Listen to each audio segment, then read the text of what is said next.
ক্যানেনশিয়ায় আপনাদের সকলকে স্বাগত।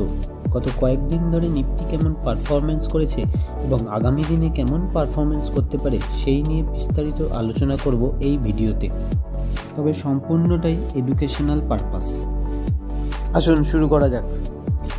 আমরা দেখব যে নভেম্বর মাস থেকে নিফটিতে যে বুল রান শুরু হয়েছিল 21,050 গিয়ে সামান্য কারেক্ট হয়ে পুনরায় 21,530-এর ওপর নতুন হাই সৃষ্টি করে আবার 21,050 একটু সাপোর্ট নিয়ে পুনরায় 21,850 লেভেলের ওপর নতুন হাই সৃষ্টি করে আবার সাপোর্ট নেয় 21,530। নিফটির কাছে বর্তমানে 21,877 জোনটি একটি রেজিস্ট্যান্স জোন হিসেবে কাজ করবে এবং এই জোনের উপরে যদি নিফটি সাস্টেন করে তাহলে ভবিষ্যতে আমরা আরও হায়ার লেভেলস দেখতে পারবো। অপরদিকে 21,530 জোনটি এখন নিফটির কাছে একটি সাপোর্ট হিসেবে কাজ করতে পারে।